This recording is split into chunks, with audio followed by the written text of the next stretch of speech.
hey, cool, I get to be on a YouTube show. I've never done that before. Just in every aspect of life, your finance touches it. It does touch your health. It does touch your relationships. The threat of loss of, a place to live or no food to eat, I kind of just remember that and just think like, I really don't want that. So I just want people to know that. How much do you have towards retirement? I literally just like 2 days ago opened a Roth IRA. You invest money in stocks, bonds, index funds, whatever, and then over time it accrues. It would be nice if I could retire in my 50s or as soon as possible. I just started saving at the age of 33. Do I wish I started sooner? Yes, I do wish I started sooner. But at the same time, I've been through periods of my life where I had basically no money. Like when you're broke, it's hard to save. So of course I wish I did, but it just wasn't feasible for a long time. I currently have an IRA which contains about $19,000 in it, which I'm working on. At what age do I expect to retire? I really didn't think seriously about it until the last 2 to 3 years. I am 54 and I expect to retire at 62. So that's about 8 years from now. Do I have any other retirements? Yes, I have a pension because I work for the Episcopal Church. They are kind to their employees, and I have a pension through the church. So my wife has an IRA. That's a little over $100,000. I have a 401k that's got roughly $80,000 in it. So we're behind on retirement savings. I never had saved for retirement. My age that I expect to retire, I'll say in my 50s. My goal is to have a better house for my family, like a better surroundings, more like a quiet area. So I'm working on that. It's gonna take slow progress.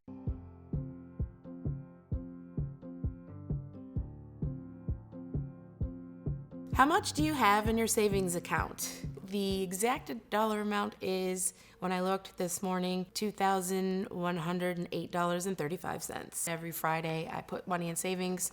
Sometimes I missed it, so I caught it back up. So try to keep your savings on point. At this moment, it'd be in the neighborhood of $12,000. So it's not a ton. Like 100 right now. 100 a month I'll try to put down. So I currently, and this is probably the first time in my life, I have like 11,000 in my savings. That's like one of my only sources of income over a matter of months. So it's like I make a chunk of money, and then after that I kind of have to just make it work. So it is a savings technically, but it's also kind of like what I'm gonna live off of.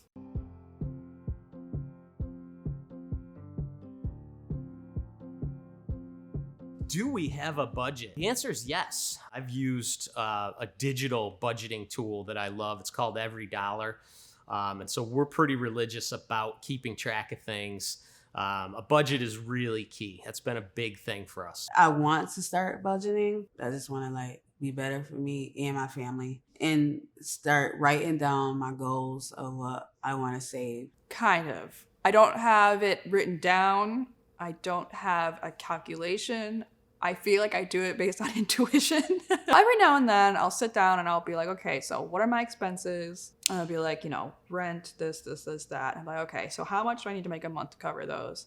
And then I basically just kind of remember that number as I go about my business. When my parents got divorced, I mostly live with my mom, and she always struggled with money. So I feel like I really internalized that. The threat of loss of, a place to live or no food to eat, I kind of just remember that and just think like, I really don't want that. So, maybe this lip gloss can wait.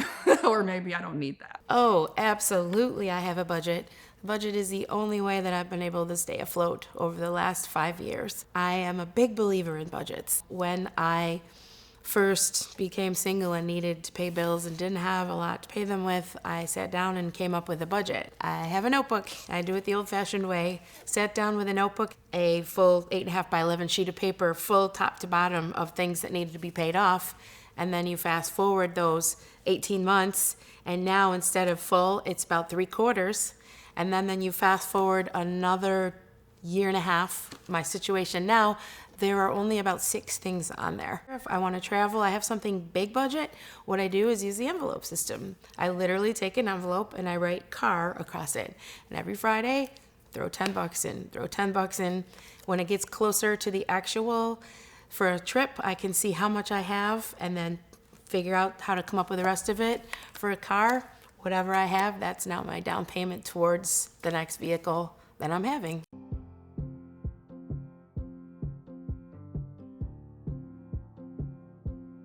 What is the best piece of financial advice you were given? I never went to a financial aid like to give me the advice of saving, because I would think they'll just somebody will try to take my money, like my SSI or anything, because I'm trying to invest in, trying to save and everything. But I don't want my SSI to be ruined, because that's where I pay my rent and stuff. I don't got no job, no good job right now. So it's like I really haven't been given no financial advice. It would be nice to. I would love to have somebody to give me advice about saving money. So that would help me save the money and get my mind off of things that I can't always get. Over the years, people saying just save your money. So I guess that's good advice. Save as much as possible. I can't think of anything special. But I mean, for the most part, I've just been trying to figure it out on my own. So I don't really have any memories of people along the way, specifically being like, Jen, here's some financial advice. Pay off your debt, stay out, but if you have it, pay it down and save and budget. So much easier to give advice than to take it. I'm going to take it back to when I read the book Rich Dad, Poor Dad. It was a new book at the time. This was in the 90s.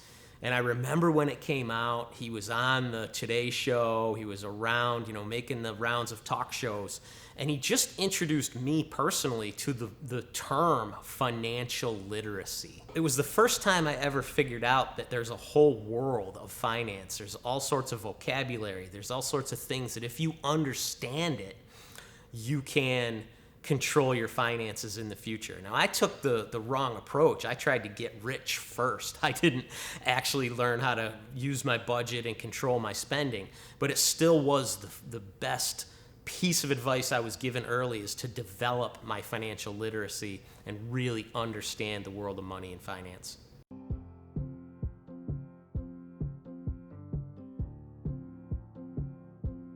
Why did you want to come on the show? I'm all about demystifying the realities of life that, for whatever reason, people don't talk about. So this is just sort of, I think, a really interesting step in that direction. And I'm really excited to see what comes out of it. 2 reasons. First reason, and I'm being completely honest, is, hey, cool, I get to be on a YouTube show.